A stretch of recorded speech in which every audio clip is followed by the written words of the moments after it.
Now, welcome everyone. We are in Ephesus, one of the most important ancient cities of Rome. Ephesus was the capital of the Roman Empire's the Asian territories and a major city. It was the third largest city in the overall territories of Rome. And in this city, there are the state agora, the public agora, massive baths at the entrance and exit, Curate Street, the Temple of Hadrian, right next to it, the Trajan fountains, the Domitian fountains, and on the other side, the Diocletian temple. There are so many artifacts here. I mean, all the prominent names you can think of when you mention Rome have contributed works here and expanded the city. And it's not just here in Ephesus, among these ancient Roman cities. As you know, there's Aspendos, there's Sagalassos, there's Aphrodisias. The places located in Çavdarhisar, there are so many places like this. There are numerous ancient Roman cities outside the borders of Turkey. And in a Roman city, there is always a theater. I will take you there shortly.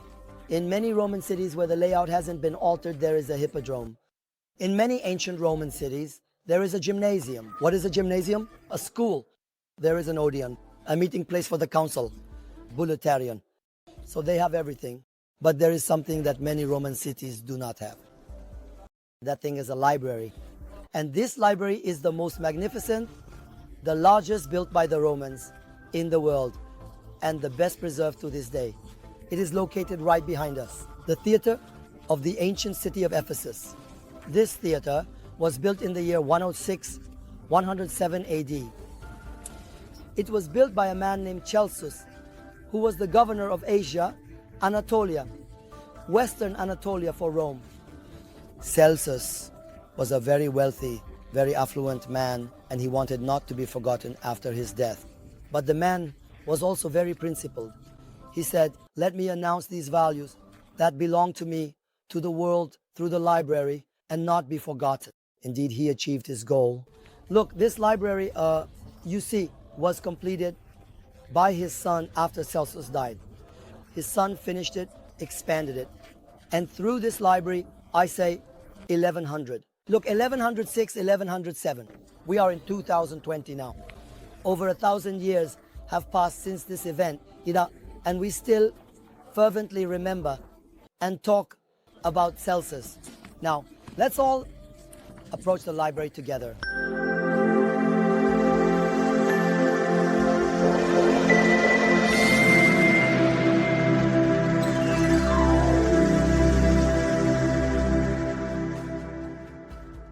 Yes, where are we going, Baybos? Where are we going? To the Celsus Library? Yes. It's an amazing building. Now let's talk about the library.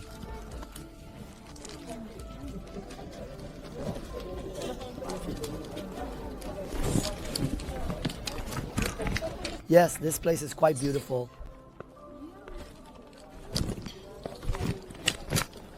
Let me gather you all here. Now, sir, behind us you see a magnificent library structure. When we look from here, this library appears to be 2 stories.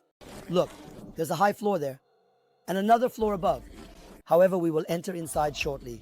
When we enter, you will see that this library is actually a 3-story building from the inside. It has 2 mezzanine floors inside. And on each floor there are niches in the walls. Inside these wall niches, there are wooden shelves. And on the shelves, there are not the kind of books with bound pages that we imagine today. There are scrolls made of parchment or papyrus. Back then, books didn't open like ours do. They opened like this. They were rolled up together. There was a tie at the end of it. The tie was untied. These were books that were held, opened, and read in an interwoven manner. Celsus, this wealthy man named Trian Celsus, was old. He was a wise man. He was an educated person. He had contributed to this city. This city was his administrative center. He was going to die soon. He wanted to leave an indelible mark behind. According to legends, he left exactly 25,000 dinars in gold for the construction of this library. 25,000 Roman gold coins, an enormous amount of money. They calculated it at some point. That money was worth several $1 million apparently. He left that money to his son. Well, He has a son named Okulia. He tells his son, I'm dying. I started the construction but couldn't finish it. You complete it, and thus such a work is given. Some sources say that Celsus left the money and it was built in his name. Actually, when it was first built, it wasn't a library. They say it was heron. What does heron mean? In Rome, a temple-like structure built in the name of a hero is called heron. Some say it was first built with the concept of a heron and later converted into a library. There is a dilemma on this matter. But is Celsus's tomb inside? It's at the very end, right in the altar area. No, it's a sarcophagus, and it stands there with an altar statue on top. The front facade of the library is extremely impressive. For example, look, there's a pedestal on the right, a rectangular pedestal. There's also a pedestal on the left. What used to be on those pedestals? There used to be statues of mounted cavalrymen. Let's get closer and talk about these up close.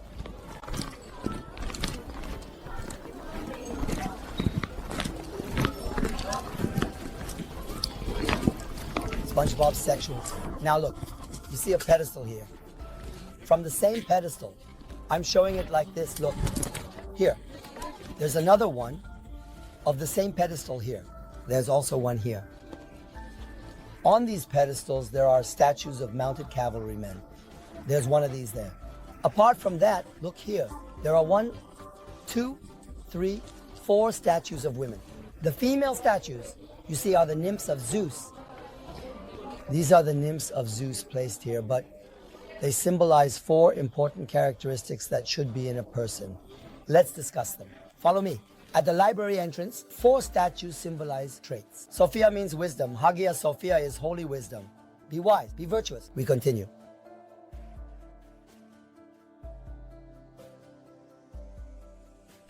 We move on to the third one. We are under the front facade of the library. And there are 4 statues of women here, said to be the muses of Zeus.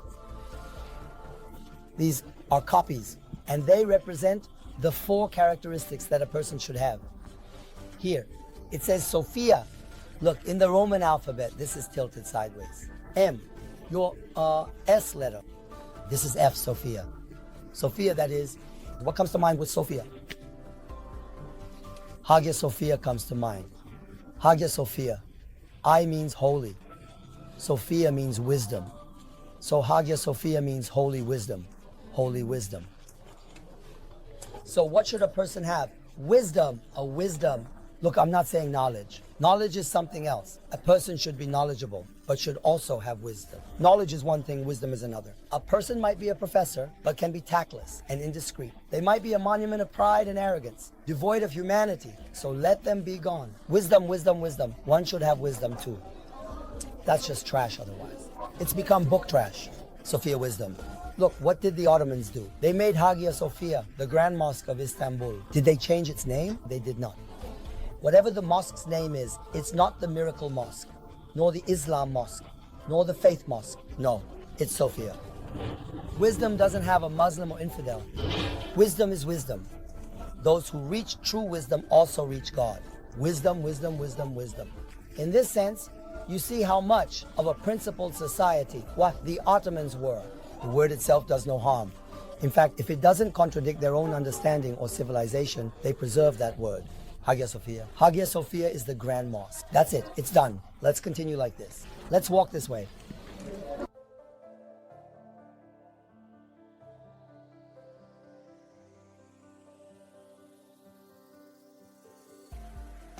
In the Roman alphabet, the letter P is pronounced as R.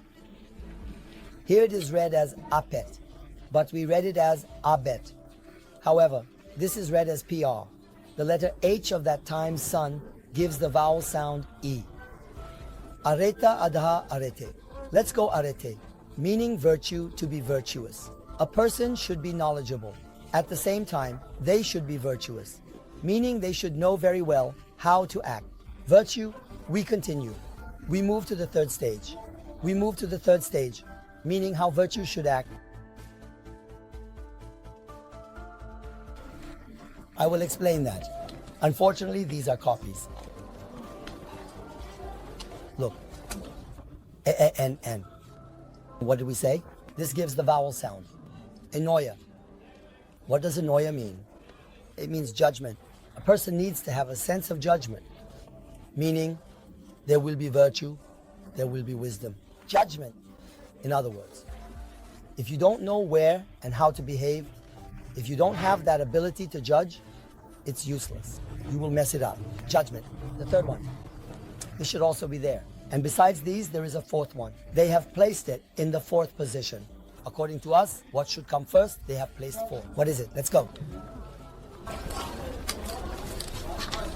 Look, what did we say? Wasn't this the letter at the beginning of Sophia? He was giving the S. This gives the letter P. This was giving the S. Episto. What was this H giving? It was giving E, episteme. Episteme means knowledge. Look, not wisdom. Sophia means wisdom. Episteme, knowledge, knowledgeable. A person should be virtuous, should have reasoning power, should have knowledge, and be knowledgeable. These four. Of course, some experts say that it was Celsus himself who placed these four names here by sculpting them. Some say they were placed after him. In other words, these were the virtues and attributes that Celsus possessed. Some say no. Everyone who comes to the library and possesses these alongside reading books becomes a true person. If they don't possess these and only read books, forgive me, but even a mule or donkey carries books. Therefore, this is extremely important. If you're ready, we will now go to the library. Oh, there's one more thing. It was just mentioned behind my back. Are these four statues original? No. All four of them are fake. In other words, they are imitations. The originals are in Austria.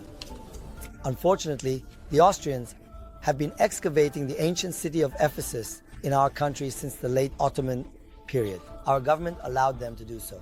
They are still excavating. Who is currently conducting the Ephesus excavations? Still Austria. Have you ever been to Vienna? When you go to Vienna, right in the heart of Vienna, there is the Hofburg Palace. In one corner of the Hofburg Palace, you will see a huge museum with the word Ephesus written on it.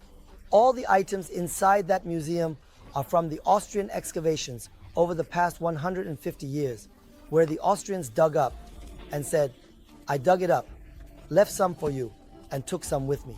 For example, the originals of all four of these statues are in that museum. And there's so much more. Let's go inside.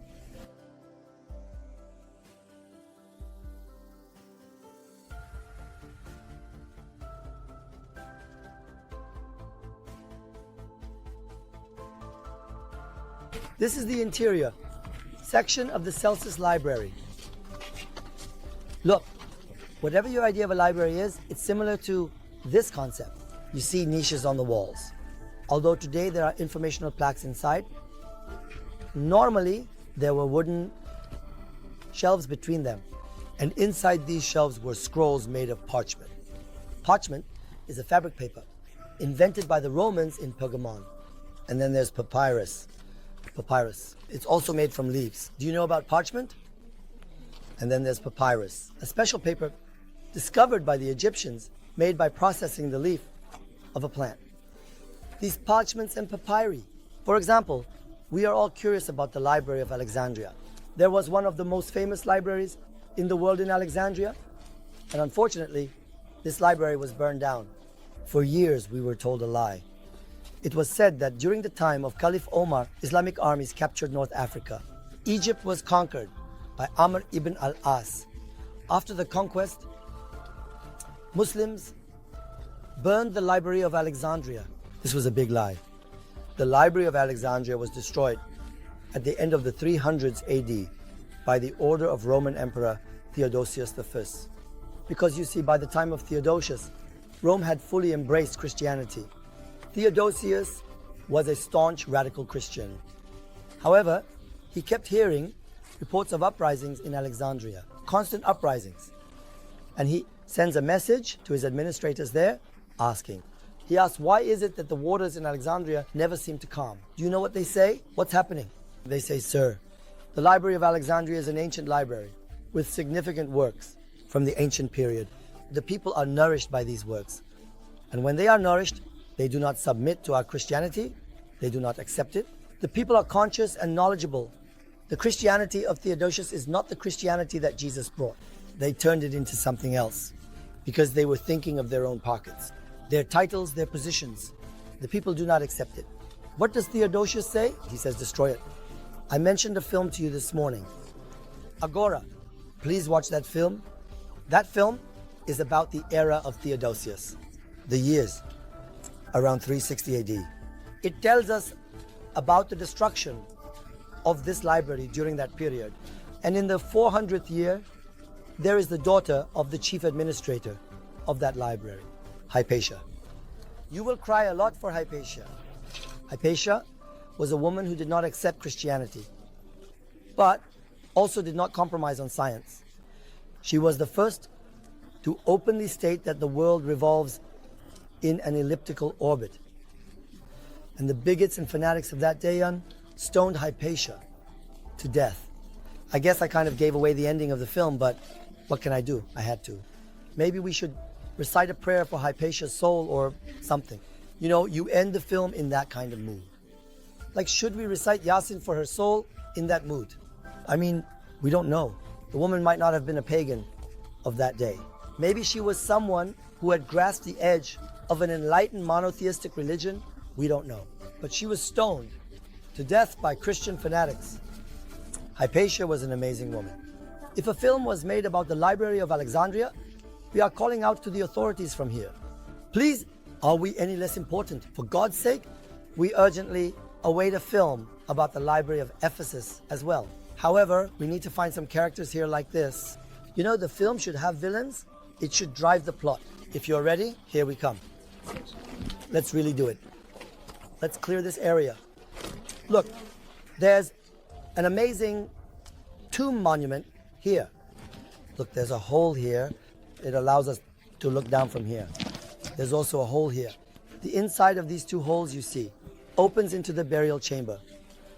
If we could enter inside here, we would see an extremely ornate giant sarcophagus. Who lies inside the sarcophagus? Celsus lies there. Celsus, he lies there under the sarcophagus, just like in our place at the Ishak Pasha Palace in Doğu Beyazıt. The tombs of Ishak Pasha and his team are also underground, like this. There is something ornate on top like this. There was a statue here, some say. Some sources say it was the statue of a flood of water. Some say no. They say it was not the statue of Celsus, but of Athena. It was built between the years 106, 105, 107 AD. This library was completed. It supposedly contained 14,000 pieces of books, scroll books. 14,000 pieces. What happened? In the 160s AD, there was an earthquake, a terrible earthquake. Then there was a Parthian attack. Notes. Who are these notes? The Persians. Notes. The Sassanids. These are Iranian societies. It is even thought that some of the ancestors of today's Kurds were Parthians, and they came to this region and had relentless wars with the Romans. The city suffered great damage during the Parthian attack.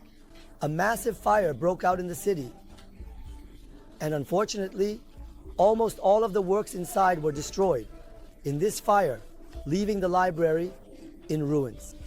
If you see a photograph from the 1930s, you wouldn't believe it. This front facade is completely gone. Everything is on the ground. Iti, the Austrians, you know, they might have stolen, but they worked hard. Let's not deny them their due. It's important, you see. You know, they steal, but they also work. The Austrians, on one hand, stole, but they also restored these works and handed over the expanded version of the Celsus Library to us. When was this front facade built? In the years 1970 to 1978. It was restored in 8 years, and it turned out quite beautifully. Our desire is for other parts of the ancient city of Ephesus to be restored in this way as well. From Ephesus, the capital of Rome's Asian territories. Greetings from the Celsus Library.